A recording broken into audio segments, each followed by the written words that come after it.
999th Test Squadron. My goal was to make a ship the 999 would be excited to fly. So said Consolidated Outland CEO and spacecraft fanboy Silas Corner during a press conference unveiling the Mustang.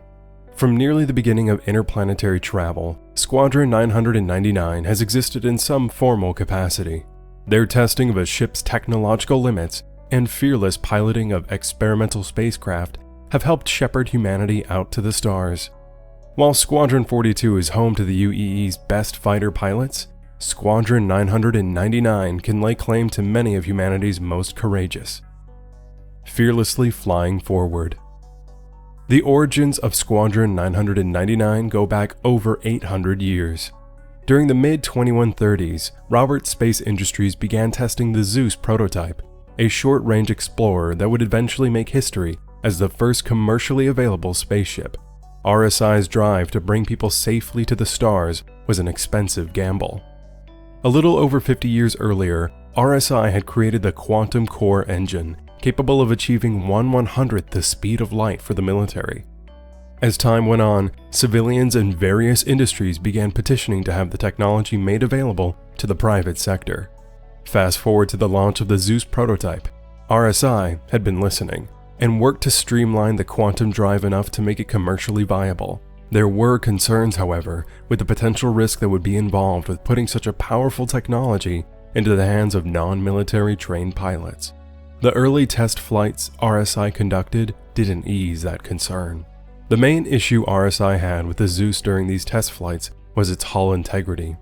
These problems culminated on 2136-623, when, during a live flight that was being broadcast across the world, the hull of an early Zeus ship ripped apart as it left Earth's atmosphere, completely destroying the ship and killing the test pilot.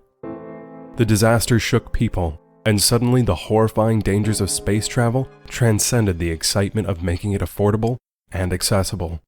Desperate, RSI turned to the Navy and renowned test pilot Michelle Cellino for help in keeping the Zeus program alive. Cellino, affectionately called Sal by her friends, had extensive experience with RSI's Quantum Core engine and held the honor of being the first pilot to quantum pass Jupiter. Cellino had been pushing for the training of new test pilots who would be dedicated to cutting-edge spaceships. At the time, the people of Earth were very much alone in the universe, so while the Navy's space fleet was expanding, there was only a small wing of active pilots. Cellino knew that as the civilian spacecraft market expanded to include quantum travel, the Navy would have to rapidly expand along with it to maintain its flight superiority. The Navy accepted Cellino's plan, and the first incarnation of the 999th Test Squadron was born. Since the Test Squadron was created outside of the normal structure, the 999 designation was just supposed to be a temporary until the unit could be properly assigned, but the number wound up sticking. After the deal was struck for Navy resources to be used to help RSI develop the commercial ship, Cellino and her crew spent the first year demanding changes before she or any of her pilots would take a first test flight. She battled with RSI executives over the ship's hull and drove RSI to completely overhaul their design. Finally, on 2137-319, Cellino climbed inside the Zeus for her first test flight. The new Zeus had been worth the wait. At 1509 SET, Cellino safely touched down.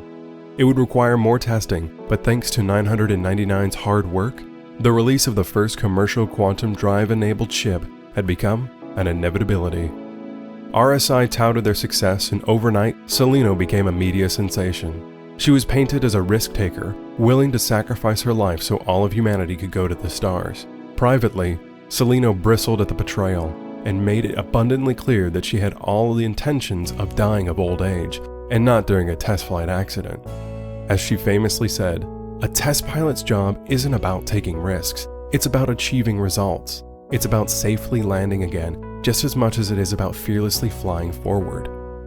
The reckless. For 2 centuries, Cellino's squadron was used to test ships for the military.